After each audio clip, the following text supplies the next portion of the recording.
Hi, everybody. Thanks for being here and welcome. Just a little bit of housekeeping that we do now is that we are recording these shows and your voice, I'll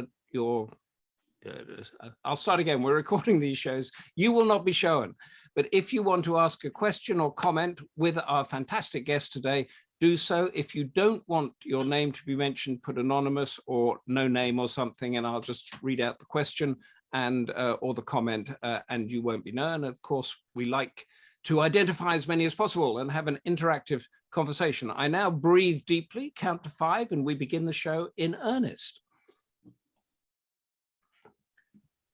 Hello, welcome everyone to Goldster Inside Story. It is a fantastic spring day, at least here in London, and we will be learning at the feet of one of the most acclaimed experts in the field about one of the fundamentals of life. No, it is not philosophy, nor is it religion, nor is it politics, although we may veer a little bit into that. And I just love it when people cut through purple prose and gobbledygook and say what they mean. Our guest today does it beautifully in her book entitled simply How to Cook. Don't you love it? The author is Ireland's best known cook, but when does a cook become a chef? I will be asking that question. She's presented 9 television series in her cookery program, Simply Delicious. She is a passionate and committed teacher and a tireless ambassador for Irish food, both at home and abroad, and holds a string of positions in leading food organizations, farmers markets, slow food cooking, getting cooking onto school curricula, so that we all know how best to eat, and the incredible Ballymaloe Cookery School, which she founded in 1983, not that long ago. We are so lucky with today's guest. Welcome, Darina Allen, to Goldster Inside Story. Oh, well, thank you. It's such an honor to be joining up with you, and really love it. It's a lovely day where I am here too, down in Cornwall, actually, not in Ireland. Brilliant. So we've got Cornwall, at least in Cornwall and London, we have beautiful weather. Now, before we go anywhere, Darina, and we don't like assume knowledge on Goldster, I want to know, why do we need to know how to cook? Oh, well, now that's a pretty fundamental question. Well, in a way, it's one of the most essential skills that we can, manage to acquire for sure. If we can't cook, we're totally out of control of what we eat. We're dependent on other people for our food. So when you can cook, you can just get a few little ingredients and rustle up a spontaneous meal in a couple of minutes, and you'll never be short of friends if you can cook. They'll always gather around and follow you around in the kitchen. And also, I always say to my students as well, apart from being one of the easiest ways to win friends and influence people, it's also you can get a job anywhere in the world, wherever you go. If you can cook, you can get a job. So, and what a joy to be able to take a few ingredients and whip up something and share it around the kitchen table. That's what memories are made of. So employment, friendship, and nutrition, keeping healthy. And nutrition. I mean, what more is there? Yeah, exactly. Now, you mentioned you were in Cornwall. Where are you exactly? Because you're on a sort of foodie farm, aren't you? I'm on a wonderful farm. Actually, this is our second visit here. It's called Coombs Head. It's a little farmhouse. They now have about 9 bedrooms. It's organic. They grow their own food. They have a bakery here as well, and and gardens, and they also have most delicious mangalitsa pork from their mangalitsa pigs and milk and so on. So you might laugh and say, well, look, how about that for a holiday? It's sort of home from home, but it's wonderful to find a place where run by these passionate young people who are just each thing they're trying to do the best of. They do a lot of preserving and curing and butchery and everything as well. So we came before, but this time I managed to get 4 nights together, so that's quite the joy. And there's a good internet connection, so there you are. Perfect. I'm sorry to interrupt your holiday, but I have something to ask you. Another fundamental question: is this an organic farm? What exactly does this word organic mean? Well, I suppose just to be very clear, or to be very simple about it, it's about really, obviously, you grow without any artificial pesticides, fertilizers, herbicides, etc. You work with nature, and the whole, as organic farmers, and of course that Ballymaloe Cookery School is also set in the middle of a 100-acre organic farm.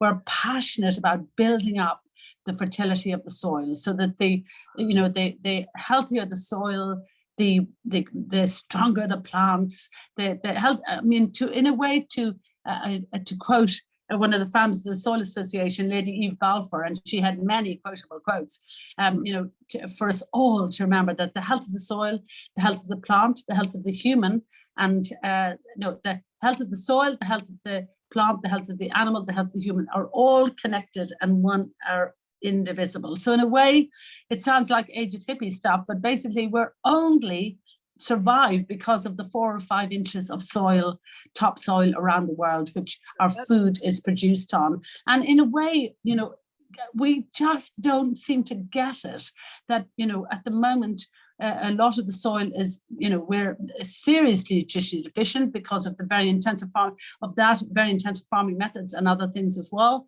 So in a way, that's all connected to climate change and all of so basically we're running out of time, but it's very hard for people. And when we're driving through this beautiful countryside here with all the trees and everything and wonderful lush green grass and the sheep and whatever in the fields, it's hard to realize that we're really at a crisis time, and time is running out. But anyway, we don't want to get too serious about it. In fact, we do need to get serious about it. But anyway, never mind. That's not quite the point of this particular chat. Yeah, keep reminding people. But I mean, this thing about the soil is ingredient to our lives is absolutely vital. Now, before we went on air, you kindly sent your husband out to show to get some of the produce of the soil. Can you show us what it is and explain to us? Well, actually, he brought in a wonderful bunch of fresh herbs, literally from the garden, plucked them out of the garden. And actually, in a way, our food at Ballymaloe and Ballymaloe House and Ballymaloe Cookery School, we use fresh herbs in virtually every dish. It's just we don't even mention it because it's just fundamental to what we do. And then because there are different things available within the seasons, so basically our food very much reflects what's in season at that time. And I mean, a lot of these words, local and seasonal and what, are pretty much bandied around now, and almost a lot of the time people are talking the talk and not properly walking the walk. But if I could say to people, it doesn't matter where you're living, even if you're in a city or a town, as long as you have a window and maybe a window box or a little balcony or something, plant a few herbs. And you might say, well, why would I bother to do that? Because, I can go down to the local supermarket and get any herbs I want or whatever. Yeah, but basically, when was the last time you used all of those herbs, and then you have that little plastic tray to get rid of and all the rest of it? And it's such a lovely thing to go out and snip some herbs and bring them in, and then you'll have the flowers of the herbs. If they're little chive flowers, just about to burst. Put it as close to the camera as you can on your... Where is the camera on this thing? It should be at the top of your iPhone or computer. Right. That's it. You've got a beautiful view now. There's the little chive flower. I mean, all of the flowers of these herbs are all edible as well. You can sprinkle them over your dishes and they look lovely. And this is lovage. Now, this is something, oh golly, I wonder if I can show you properly. This is lovage. It's a herb that's got a distinct celery flavor. It's not one you'd probably find in your supermarket, and it's perennial. We love perennial because that means it comes back year after year, like wonderful rhubarb and things like that that's in season at the moment. And this is a lovely celery flavor, so potato and lovage soup, grapefruit and lovage, a little starter, a little salad. I mean, we use it in so many different ways. You can make a lovage pesto as well. And then there's another lovely one. This one's called, I wonder if you can see it. It's called lemon balm. And this is a green one, but there's also a variegated one of this. Again, perennial. Look, you can rub it in your fingers. And it's got a wonderful, fresh, lemony scent. And then what else did he bring me? Sage. There's sage. Gorgeous. Yes. Sage. Even I know sage is a really gutsy herb. And, good in stews and tagines, and well, not so much in tagines, but good stews and braises and so on, and absolutely delicious, just fried in a little bit of olive oil so it gets crispy. Or do you know what's absolutely delicious and a very fundamental thing is to fry an egg in some olive oil and then add in some sage leaves and so they get crispy beside the egg, and fried egg with crispy sage leaves on a piece of toast. Oh, that is my go-to when I come back from a meeting in Dublin, tired or whatever. And then, and a few little chives. Everybody knows what chives are. Chives. Now, there's fennel. That's the lovely feathery fennel, which has got some, it's got some anise kind of licoricey flavor, delicious with fish, with pork. And then you see with these fresh herbs, you have not only the flowers, but then the flowers turn into the seeds. And then you'll have that the fennel produces fennel seeds, or little fennel flowers actually, which have this wonderful licoricey flavor. And then the things like they all have coriander. I don't have coriander here; it's an annual, but basically that, in fact, also the flowers are delicious, little white feathery flowers, and then you have the seeds, and then you dry them, and you have the spice. So hey, presto! It's really worth having a few of these. So now, as you were talking, I was looking at your passion and your love of what you do. So when did you first realize that this was your life? Were you 1 year old? Were you 11 years old, 21 years old? And how were you raised, and how did this come into your life? Well, I'm the eldest of 9 children, actually, in a typical Irish family of my generation. I only have 4 children, a very feeble effort in comparison to my mother. But anyway, so my mother, I lived in a tiny village in the middle of Ireland in Callahill in County Laois. And my mother loved to cook. We had a kitchen garden, we had our own hens, we reared chickens with a thing, we had a kerry cow for our milk. I mean, that was my norm. But there was always, Mummy loved to cook. And it was her way, I think, of showing love for all of us, but also, at that time, they really knew that our food was our medicine. Our food had to be our medicine. So she knew how important it was to feed us well, to resist colds and flus and build up our health and all of that. But anyway, so there was always, with 9 children, by the time you'd kind of tidied up from one meal, and it was always about sitting down around the kitchen table. Basically, then it was time to start cooking for the next meal. And so I learned how to make bread. Mummy made soda bread virtually every day of her life, almost till the day she died in her late 80s. And it just so made in minutes and into the essay. It was like an Naga type cooker. And, I just learned how to do a lot of these things by osmosis, really. And of course, at that stage, we had our jobs, and we, before school, after school, and so on, we came home and we just did all the various things. So you didn't realize they weren't just jobs, you were learning skills as well. Yes. And so it wasn't until I went to boarding school and then later on to college that I realized that all these skills that I had, that none of my friends had, or very few of my friends had. So I could, as I said earlier, just get a few little ingredients and cook up a meal and feed everybody in a few minutes, And yeah. Did your siblings become interested in food as well, or did they? Well, several of my siblings actually also did hotel management and things like that. But actually, one of my brothers, Tom, was the food and beverage manager of the Savoy Hotel in London for quite a while, and then the manager of the Ritz. So how about that for name dropping? Okay. So he was the concierge to the kitchen, was he? Whilst you were baking the bread. Well, it was wonderful actually. Then he moved back to Ireland actually to rear his family in Ireland. Yeah. But also several of my brothers and sisters as well are also. One of my sisters is she's a gardener, a landscape designer, and so on. So a lot of us are connected to that thing, that sort of thing. And then one of them is an accountant. But anyway, I don't know what happened to him. He's grand. Somebody he's retired. He's the first to retire. Somebody has he's loving it. Suri has just come in with a quick question before. Is coriander a herb? Oh, yes. Coriander is both a herb, and of course, when you dry the seeds, you have the spice as well. Coriander is actually fascinating because it's the most, or what some people call cilantro.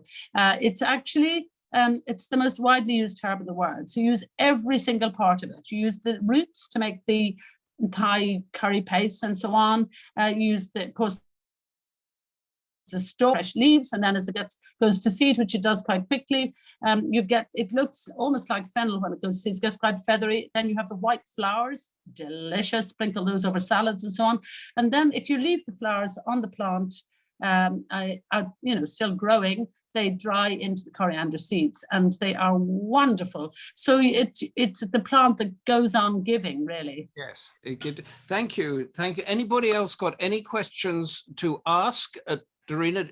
Ask them because she will answer them. That's a Goldster rule, is that you have to answer whatever you've asked. But getting back to your family, your roots, the Ballymaloe School that you founded in 1983, not that long ago, that sort of came out of your family upbringing, didn't it? Tell us about that.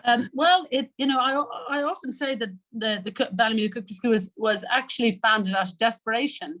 I married Tim Allen and Myrtle Allen's eldest son. Now, Myrtle was the most extraordinary woman who was a sort of great pioneer in her own way, started the first country house hotel in Ireland, probably even before Sharrow Bay over here in 1964. And in there, they had a great big country house, and it was too big, and the kids were all gone to boarding school, etc.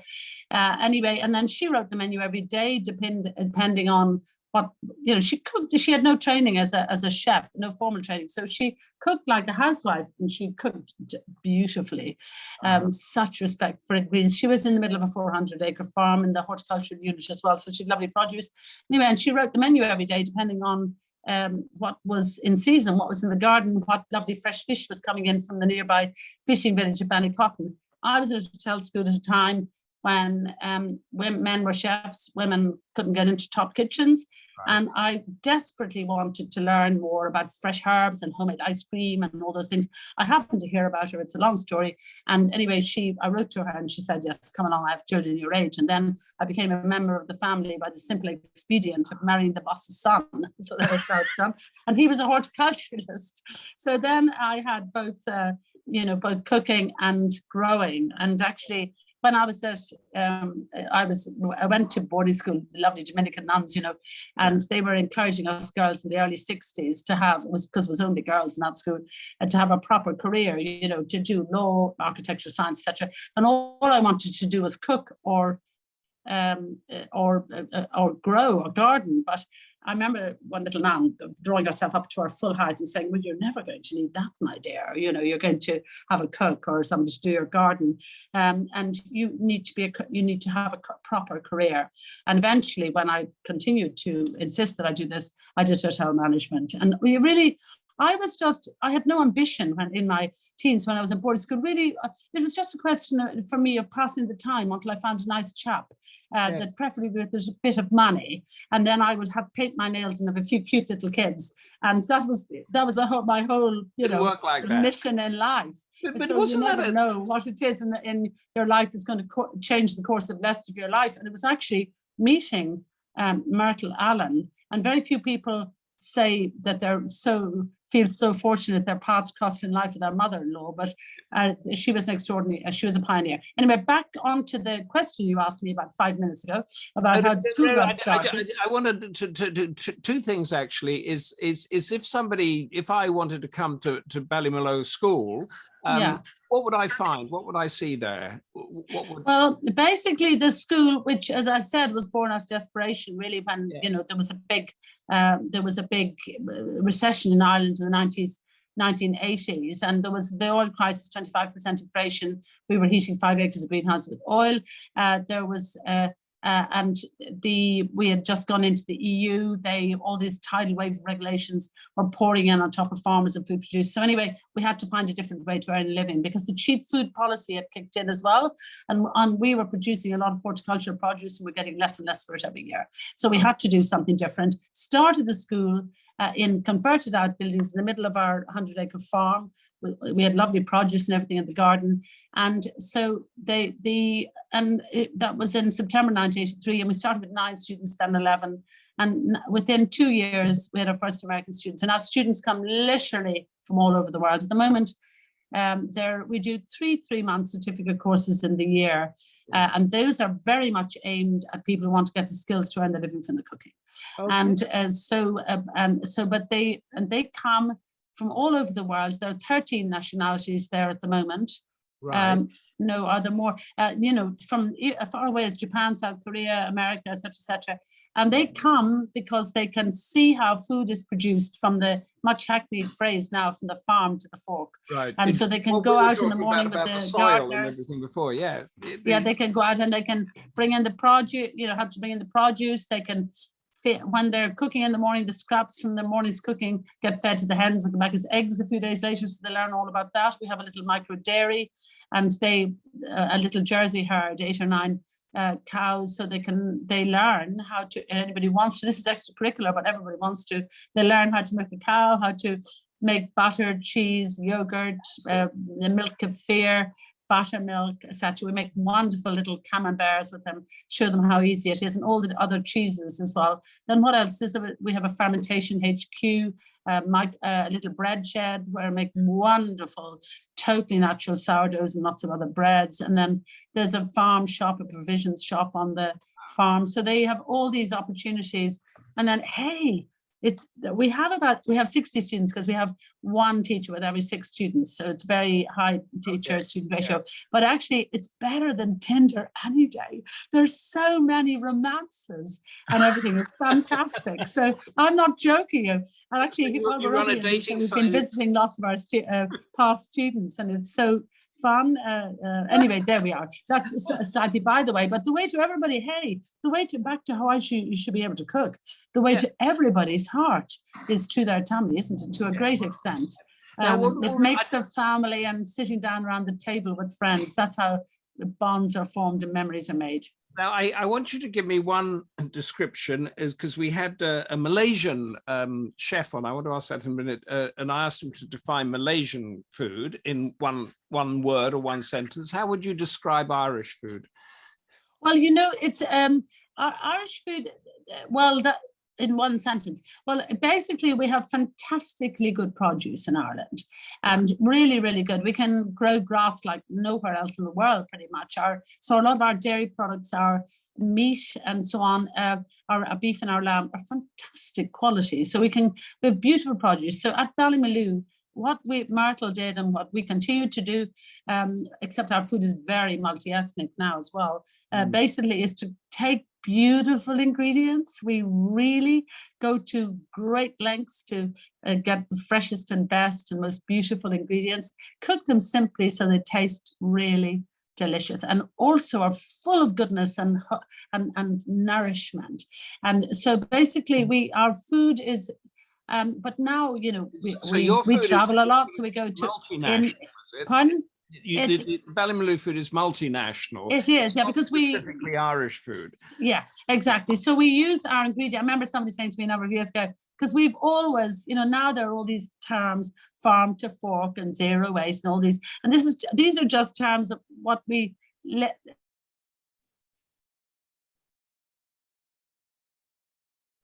have a frozen Darina, I think, unless is anybody else hearing Darina and I'm not? She will be back. But if anybody's got any questions for her about the produce, about the cooking, about what to cook, put it in the chat, and I will pass it on to her once we can unfreeze her. And I might bring in a co-host or something if we can't unfreeze her. Darina, are you with us? No, she's gone completely. Let me see who is in our audience that we can continue. Suri has come. Darina has gone completely. Let us hope we get her back. And she did tell us, didn't she, that she had fantastic Wi-Fi down there. Suri, does cooking skills involve the right combinations of ingredients and the right amount for the entourage effect on nutrition? Suri, we will ask that question if we get Darina back. I think Stephanie will be handling that. So what I'm going to do in the interim is tell you what is coming up and ask you some questions. We've been thinking of how to tweak, I guess it is, the format of the shows. So if anybody's got any suggestions on that, let us know. Whether you would like to talk to Darina and our authors and interview guests face-to-face, whether you would like to partake more or less in it, and the types of people that we're looking at. We've had a suggestion that we're going to do for the book club of Truman Capote's Breakfast at Tiffany's, which is one of my favorite books, and it's a small book, a thin book, which is what we're aiming for, which gives you more of a chance to read it. So if anybody's got any little tweaks, what you would like to see, let's take advantage of the technical glitch we've got here. Put it in the chat, because Stephanie compiles the chat and then it gets fed into Goldster as we're celebrating our 2nd year. And we're going to try to grow from a small little seed, I guess, organically, as Darina was saying, into a huge and fantastic organization. Now, we can't see anything there. I am going to, I think seems to have gone, not coming back. Does anybody want to come in and say something? Unmute yourself. Let's have a conversation. I think you can unmute. Let's have a conversation about anything. It doesn't have to be cooking, about the book club in general. You can unmute yourself, speak to me, put something in the chat whilst we try and see if we can find Darina again in Cornwall.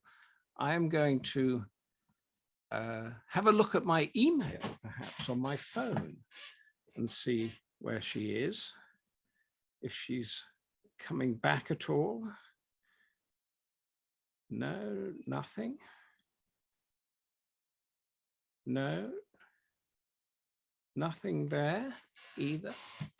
Now I'm going to ask for a co-host so that we can have a conversation and we don't lose our audience whilst we try to get Darina back, which Stephanie is trying to do at the moment. And I am going to resend the link to her to make sure we can get find her again. If she's, goodness knows what has happened there. Here we go. I'm going to forward it. And then I'm going to come back and we're going to have a conversation. I'm going to ask people to unmute so that we can talk. Can we get Darina back, please? There we go. Right, so, okay, I think it's Stephanie, if you're there, are we able to unmute some people so we can have a Goldster Book Club brainstorming conversation about what we're going to, does anybody want to say anything? I'm going to go on to full view. We're going to, what I call, we're going to wing it, given that we've got a technical problem. Sue, I see you there. Are you able to talk to me? Could you give us the name of your book, please? Yes, thank you, Maria. We can. The book is called How to Cook. In fact, I've got it all here, which I'll put it in. Hi. Hi, who's that? Is that Darina back? Darina. Oh my I'm goodness. Here. My co-host, Sue, thank you for trying to come and join us in our moment of, where are you? Here, I'm back now. I don't know what happened. It just cut out. Can I ask, are you okay now? If it goes down. Yeah. I think it was that that Cornish, you know, it's that Cornwall Wi-Fi, wasn't it? There's too much organic stuff. But we were going to move on. For those who were asking, that is Darina's, all her Twitter handles and everything has just gone in the in the chat, including the How to Cook book, and then you can see all her other books. We're going to get onto another one later, but on this one, Darina, Yep. I come to you because I'm not a huge cook, right? You've just persuaded me to learn a bit more because I have no friends and I'm really unhealthy. We'll have to get you over to Ballymaloo. I could get you sorted in a day or 2 days. Well, you're going to get me started in 1 minute now, because I'm going to tell you that, and please, anybody join in on this if you only know a few dishes. I can do really good smoked salmon and scrambled eggs. I can grill a steak. And I can mix a salad. Well done. But here, what is the recipe that you would suggest that I do so that I don't get terrified and never cook again? Well, you know, I think I'm going to give you a gift for life. I'm going to teach you how to make a soda bread. So basically, if you it's such a simple thing. Irish soda breads are made in minutes. You literally just take a bowl, put in, first and foremost, turn on your oven, okay? Then take a bowl, put a pound or 450 grams of flour into it, add a level teaspoon of bicarbonate of soda, a level teaspoon of salt, run your fingers through it to mix it all up, and then pour in about 14 fluid ounces of buttermilk, stir in a full circular movement from the center. Yes. And you've frozen again. Sue Townley says, I was going to say soda bread. Thank you, Sue. We might have to bring you back. I'm co-opting you as my co-guest, Sue, on if Darina disappears again. And we will have you unmuted and put it into makeup and the spotlights and everything. Darina, you've gone again. Okay, right. I am going to go to gallery. Sue, are you able to unmute? Ask to unmute, let me see. Okay. Okay, right, you are my co-guest. Oh, that's exciting. I'm putting you. You are the what do they call it? The the stage thing for when our guest disappears that we'd never had before. you are. So now, Sue, do you cook? I love cooking and I love food. Okay. And have you read or seen of any of Darina's recipes? I've not heard of Darina before, actually. So it's a really brilliant session. I hope we can get her back. Well, I hope we will, and I think she'll punch her way through once she comes back. Yeah. But so now tell me, what do you cook? I'm back again. Oh, you're back. Darina, I want you to meet Sue because yes. I brought Sue in as our standby guest. she agreed with you that soda bread was the best thing for me to learn. So you two are on the same page. You don't have to wait for it to prove, or you don't have to. Nothing. It's only you mix it in. I mean, 30 seconds or a minute into the oven. You have scones out in 10 minutes, and you know what? What about? I mean, every time I've been baking all of my adult life and good part of my childhood as well. And every time I take a loaf of bread out of the oven, I get a whoops in my tummy. It's such a fundamental thing. And, you know, the smell of freshly baked bread is just the most seductive thing. You know, my students think I'm out of the ark. That's not a dish. That's not a dish, is it? I mean, I was... Oh, yes, but now hang on a minute. The other thing about white soda bread is that actually, again, if you, in this little book, How to Cook, which the title of this was supposed to be 100 recipes, you did say no kid should leave school without, but apparently that's not PC. You can't say kid anymore. And so no child, boy or girl, should leave school without. So basically, a lot of these basic recipes, like the soda bread, there are lots and lots of variations on the theme. So if you can make white soda bread, Humphrey, what you can do, instead of making it into a loaf, you can take a sort of little rectangular tin, slather it with extra virgin olive oil, and then pop the dough into that, and then put some tomato sauce or a lovely tomato fondue or tomato sauce on top, maybe some pepperoni, some grated mozzarella, some cheese. Sue, where are you? I'm here. Oh, well, can you continue with that? What else? Yes, I can. So I think what she was going to suggest was making the soda bread the base for a pizza.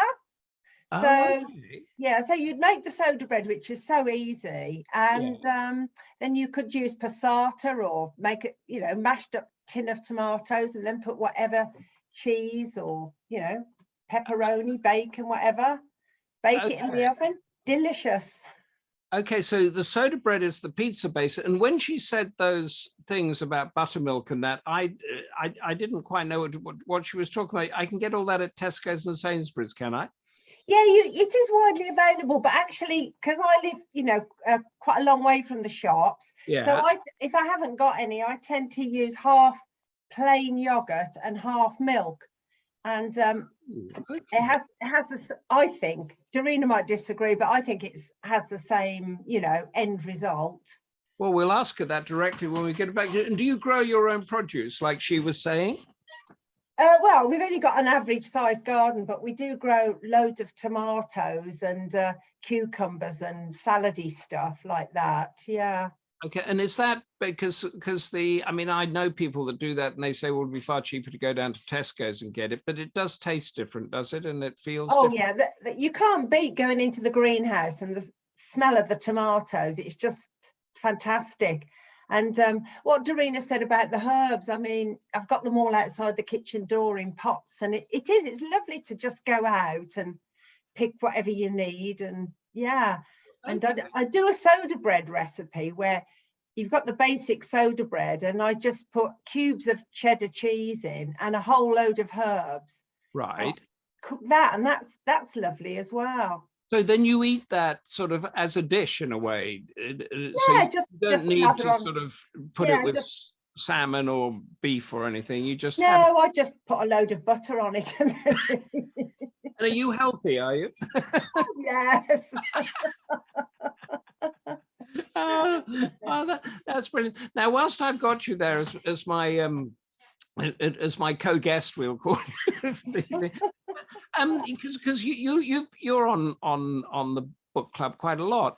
What do you think we should change formats at all, or I think if people are confident enough, be quite nice for them to be able to actually ask the author questions, because yes, I know we can type them into the chat, but you want to sometimes put the emphasis somewhere else than just a typed question, don't you? And I think they do that on BBC Book Club. I think they have selected people that they allow to speak directly to the author. Right. So people like yourself that we know in Goldster, we could sort of have a session like, do you want to, in fact, I'm going to do this because of our technical problems today. So when we come back, I'm going to have you talk directly to Darina and ask her questions because you two are definitely on the same page. And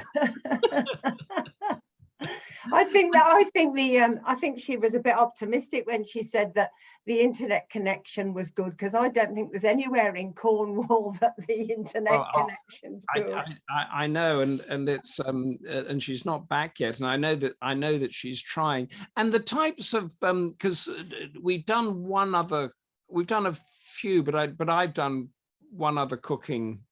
With Norman. Yes, with a lovely Norman that we've got. But should we go? I mean, and we've done a whole range from sort of romance to very serious non-fiction. Is that a good range that we have, do you think? Oh, I think so. I think when I saw that you were having Norman on the other week, I thought, oh, that's something different, and how's this going to work? And it was good that he cooked that dish and yes, talk that through. Yeah. And I think when I asked him what he knew about Irish cooking, he said he liked potatoes. Well, the Irish are known for their love of potatoes, aren't they? Where are you, Sue? You're in the countryside. Whereabouts? I'm in Worcestershire. Worcestershire. That's sort of halfway up north, isn't it? It's kind of between where I live is between Cheltenham and Worcester. Oh right, okay, yeah. Yes, yeah. It's fun. Now, is there anybody else amongst all the our people here who wants to talk to Sue Townley and me? Sue Townley is my new guest, who lives in Worcestershire and has just taught me how to cook sour bread. Soda bread. See, what is it when you go into these restaurants now and they ask you if you want sour bread? What is that? Sourdough. Oh, I don't bother with that. You have to faff around with you have to make a sort of a fermenting, bubbling thing, and it takes too long. I like to make it and eat it. So you don't recommend that? It's lovely bread, and actually my son, who's a pretty good cook, he makes it. Okay. I just can't be bothered. And when I was looking through Darina's book here and thought, what would the next dish be? I came across something called, Darina might be back, called sardines on waffles. Ooh. So, but Darina said, no, that's too complicated because I have to teach her to make a waffle. So, Darina, are you back? I'm back, yeah. Oh, fantastic. Hey. Hey. Oh, I am so sorry. I don't know what's going on. Yeah. Are you able to turn your phone round, or will we lose you again? Because you're sort of, that's it. Is that okay? That's brilliant. Now, Sue's been filling in for you. Good, well done. How is your loaf of soda bread coming on, Sue? It's great. I've given Humphrey a recipe, and I said to him, if you don't have buttermilk, I always use half plain yogurt and half milk. That's about the same effect, isn't it? Well, sort of. You need a bicarbonate of soda as an alkali, and it needs to react to the acid in the sour milk or buttermilk. But you could also add some lemon juice to bring up the acidity as well. But what I don't know how much you lost there, but I was talking about saying to Humphrey that you can also bake this. Did you get the bit about baking it in a tin and doing a deep pan pizza? Yeah. Oh yes. That was where we lost you. I think we lost you then. I think you got as far as putting the tomato on. Yes.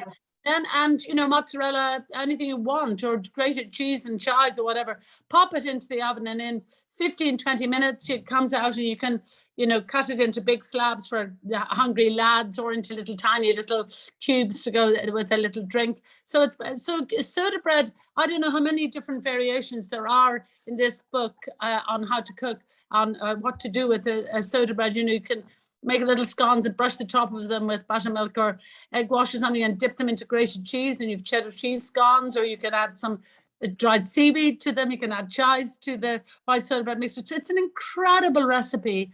That's what I'm saying to you, Humphrey. I'm giving you a gift for life by teaching you how to make this bread. And it's in here. I've just looked it up. Yeah, a million different ways to make it. Yes. But you wouldn't have found your car keys and be back from the shop by the time it's out of the oven. And so next time you're out of bread, instead of looking for your car keys, just turn on the oven and do it. And then you need to send me a photograph of it, Humphrey. Oh God, really? Sue, can you do that for me and say that I cooked it? Because I've got to go and buy all this stuff from the supermarket, haven't I? Yeah, but that's the whole thing with this particular book. I think it's 100 recipes, but I've chosen recipes that once you can do that, you can actually do a whole lot of variations on it. And so loads of people think they can't cook. They're convinced they can't cook. And, the sort of shutters come down when you say, but honestly, it's not difficult. You learn a few basic skills and do a few basic recipes and do variations on them, and hey presto, you can cook. I'm going to do that, and I'll show it to the next thing. But because we lost you for a few minutes, I'm going to move us on. Sue, stay with us, because I'm sure you have a view on this. I'm going to move us on to your campaign about getting cooking onto the school curriculum.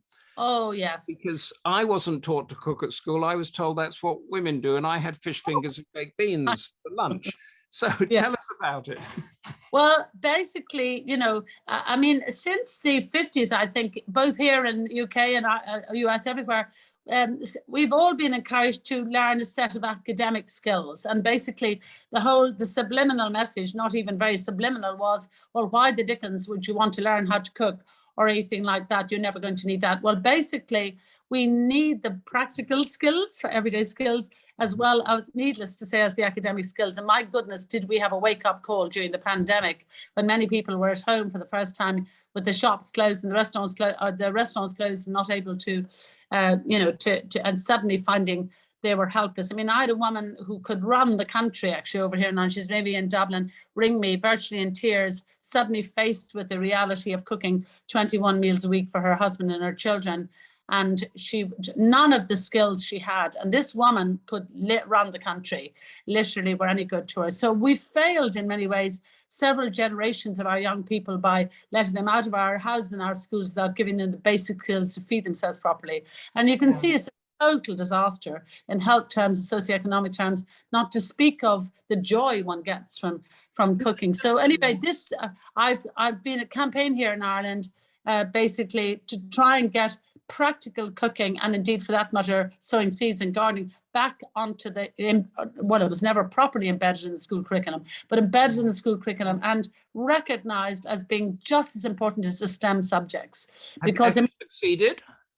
Pardon? Have you succeeded in getting it onto the school? Basically, there are lots of like-minded people, as there would be in the UK as well, who feel this very strongly. But, you know, often turning around as a government policy or Department of Education policy, it's like trying to turn a juggernaut around or a liner. Yeah. You know, it takes several years to change the curriculum. But basically, they are looking at changing the curriculum now. So we're pushing at an open door. And many, many teachers in the schools are already doing their best to incorporate a bit of cooking. And also we link in with my slow food hat on. I've got lots of different hats, but we link in with 9 local schools where we live in East Cork, and all of those schools must have a school garden. And all the kids are taught how to sow seeds and grow vegetables and fruit and berries and so on. And then I send a chicken coop and 2 hens to every one of those schools, so the children learn how to as well. And then the manure goes onto the compost, and back onto the soil in their little vegetable gardens. And my goodness, and then wait till I tell you, in one school alone, when we did this the first year, 28 parents started to grow vegetables at home, and 17 parents got hens. Now that's the best way to use pester power. So, you know, and kids love to learn how to cook. They love to grow. And so it's just, but it's a question of the government, our governments, the Department of Education, really understanding how fundamentally important this is to our lives, to our lifestyle, to our families, to the health of the nation. And think of the amount of money that they'd eventually save when people are healthier, a concentration better. All the research is there. It seems to be a complete no-brainer, doesn't it? Sue, are there any, I mean, in Worcester, is there cooking on the school curricula there, do you know? Well, actually, I mean, I've just retired from a school, working in a school, and the food technology came under the umbrella of general design technology. So the teacher had to fit a lot into the curriculum. So the kids would probably only get 3-4 food tech lessons of an hour, which, you know, isn't really enough to do anything. So they do things like design your own pizza, or they'd make a crumble, but the crumble topping would all be ready. So basically all they would be doing, you know, would be putting the fruit underneath and bunging the crumble on top. And I mean, we started a cookery club at lunchtimes, and it was so popular. The kids absolutely loved it. And then Darina's nodding at that very hard. Yeah. And we started a gardening club as well. Yeah. You know, so as you say, Darina, they could plant things and then see the whole journey of the ingredient. And also, I think, just on if you've got a child that's a bit of a fussy eater, which my grandchildren are, if you've involved them in making the food that they're going to eat, they're much more likely to eat it.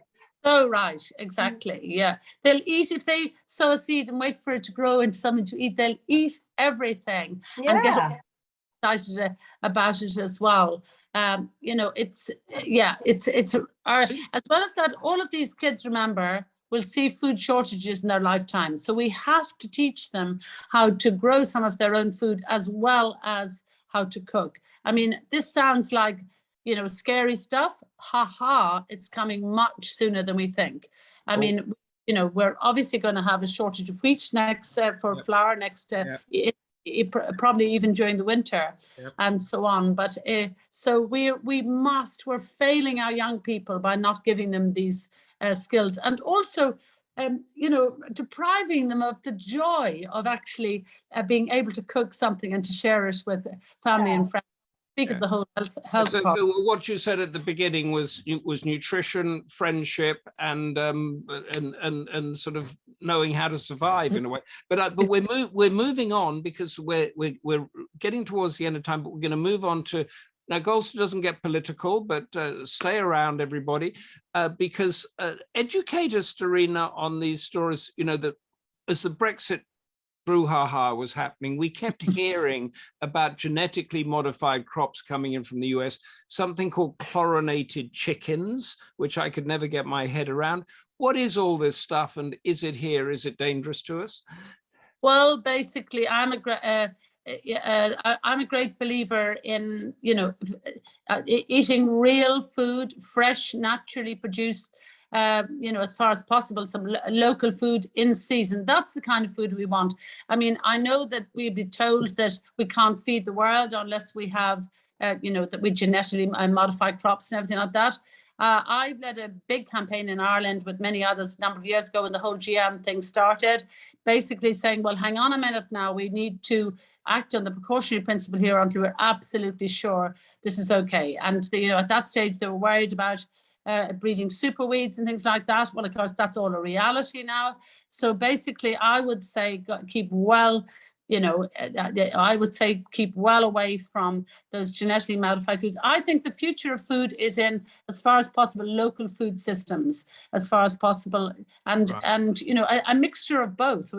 But when you say stay away from it, is it actually dangerous? Is it like having too much sugar or too much Coke or something? We probably don't know. The jury is out on a lot of it still.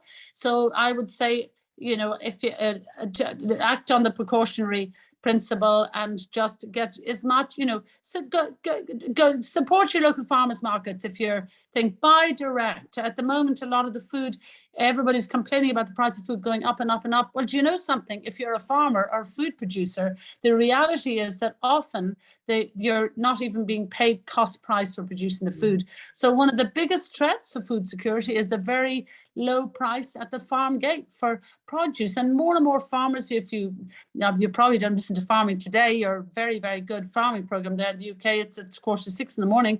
You can get it on things, but you'll know that over 50% of the chicken producers and the egg producers are actually planning to go out of business. They cannot survive any longer. Okay. So, you know, no farms, no food. So basically, we have a real crisis coming up there. So I would say to people, what you want is real, fresh food in its as much in its natural state as possible. And literally, I mean, I know everybody's busy. You know, you're people coming in, everybody's, both partners working, people running, kids running in and out of the house at different times, need to be fed, picky eaters, you know, you're dashing to try and take them to a play date or something. So there's very little time. So a lot of the time people just dash into the supermarket to try and pick something up on the way home.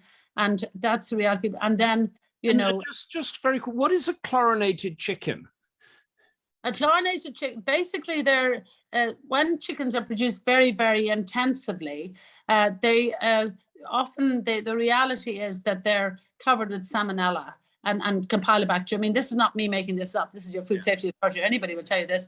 So basically, they can either create conditions where they're reared naturally on pasture and free range and all of that, where there's very much less risk of disease, etc., or they can do very intensive productions to produce these very cheap chickens, in which case you're pretty much guaranteed then you have Salmonella Campylobacter on them. So what they do in America particularly, they then, after they have been slaughtered and so on, they dip them in a chlorine solution to get rid of all of that. Rid of salmonella. Okay. And obviously, people are not that keen to have that. But the reality is, the chicken is those very cheap chickens. It can't be done.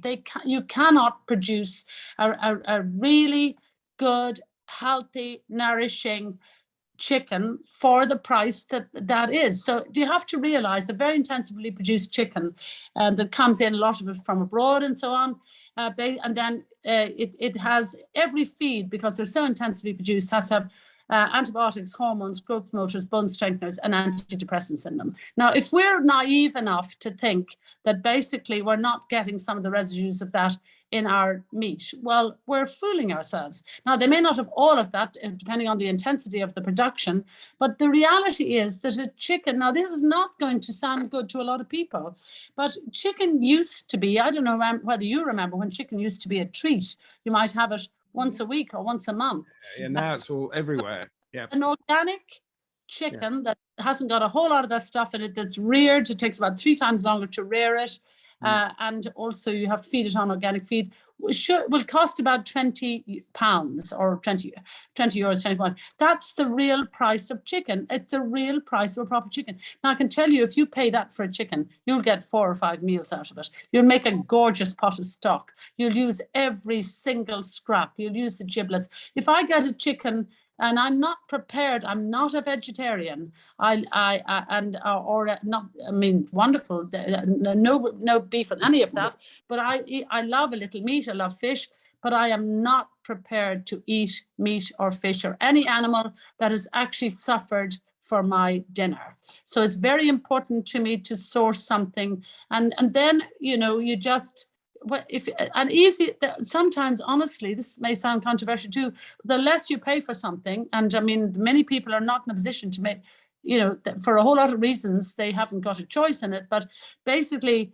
if the less you pay for something, sometimes it's a question of easy come, easy go. I just want to bring Sue in just very quickly. One last quick question for Darina, Sue, and then we have to go to the promos. Anything to ask? Just thinking about Irish food, Darina, what would you say were the main kind of Irish ingredients? I mean, there's obviously potatoes, but 30 seconds answer, Darina. Wonderful dairy, produce, beef and lamb, and wonderful, wild salmon. It's a little, it's less than they used to be, you know, a fantastic good fish, an island nation, wonderful farmhouse cheeses. We've got an incredible artisan food production sector in the country now, as well, you know, people, you know, producing things on quite a small scale, wonderful flour. And you can get, when you come to Ireland now, people used to say, well, you come for the friendly people or the wonderful landscape, but now, my goodness, you can get such delicious food as you go from one part of the country to the other. And then if you come to the cooking school, we're down in East Cork, just east of Cork City. There's an airport in Cork. It's very easy to get to us. Basically, the school operates pretty much the whole year round. It's in the middle of 10 acres of garden, which are open to the public, as well as a 100-acre organic farm. And we do day courses, weekend courses, week courses, and of course these 3-month certificate courses as well, and sustainable and food. Lots of romance. Yeah. And lots of lots of romance you have there as well. Oh. Now I want you to stay exactly where you are, and because I have to tell everybody what's coming up. Before I do that, Sandra says just purchase Darina's How to Cook on Kindle for £2.99. We've got the link up there. Looking forward to her recipes. Claire says so important to bring cooking back into schools. Yes.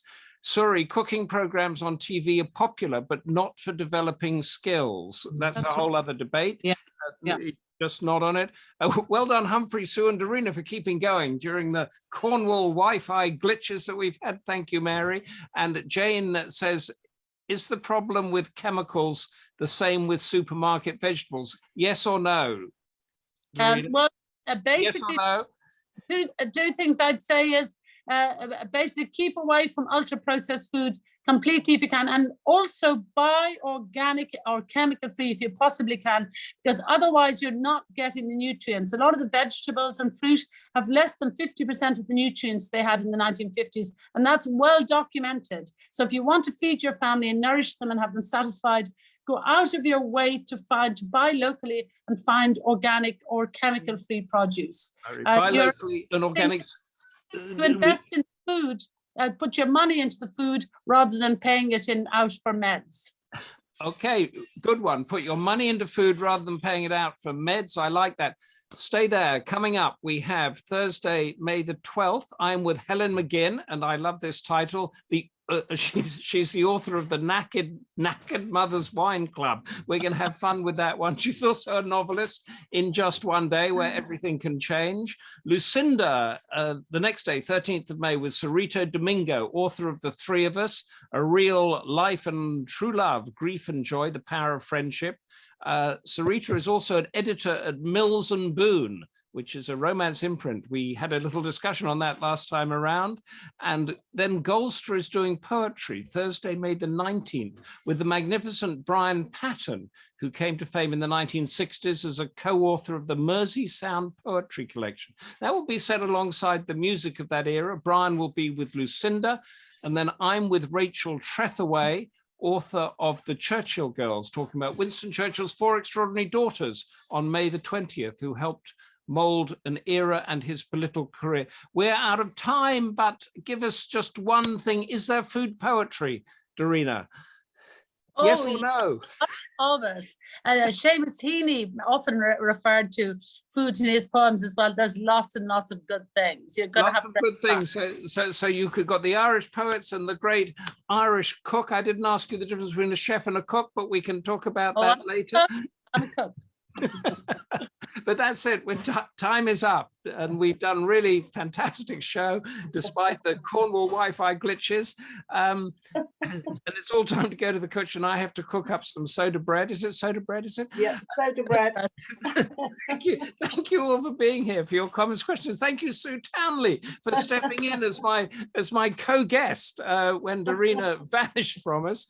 And thank you, Darina, for giving us such a compelling insight. Buy the book.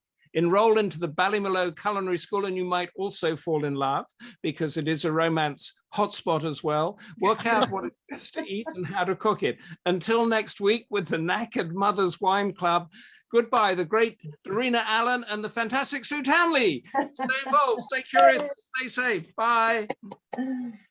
Bye. Thank you, Humphrey. Thank you. Thank you.